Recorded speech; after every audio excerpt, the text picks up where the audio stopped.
Welcome back to Sprague Homestead. So today I'm going to do hopefully a pretty quick video.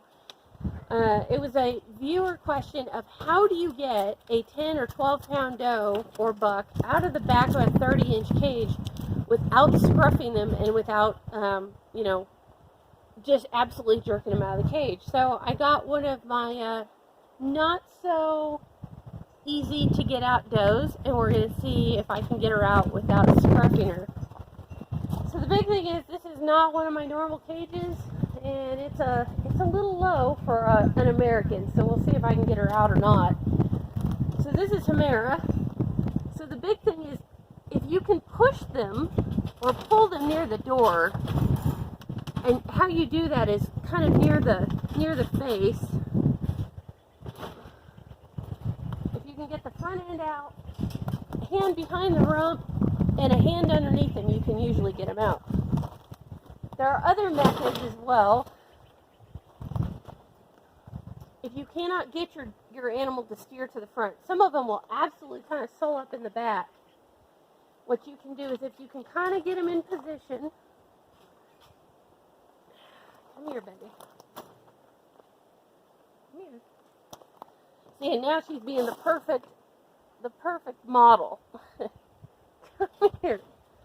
Okay, if you can get the front end of them, kind of hold the ears at the base of the hand, and just put a finger or two through the scruff. You're not scruffing them, but you're controlling that head so you can get up underneath and get the animal out.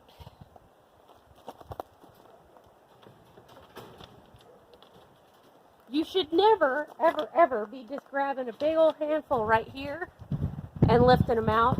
The only time I will ever say that that's acceptable, and it's really not, but when you have an animal that's dangerous and trying to bite you, sometimes we'll get that in our Americans where they either really don't want to breed, or they're not feeling well, or maybe we're getting ready to have babies and they're just nasty. They're trying to fight and bite.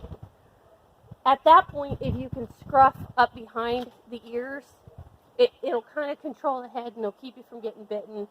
Then you can turn them around and get up underneath them and lift them out.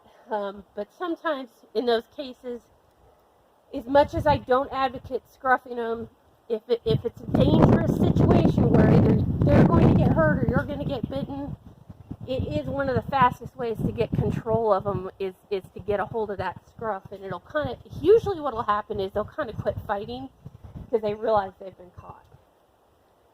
So again, it's all about trying to get the head your way. Come here, baby.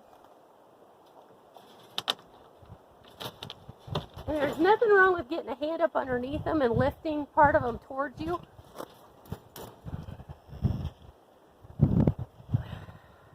There we go. And out. Alright, I hope that was helpful. That is how we get some of our big 10, 12, 13 pound does.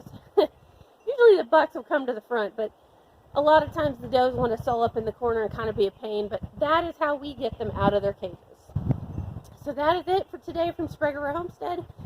I hope that was helpful. If you have questions, leave them down in the comments, and we will see you next time. Happy homesteading.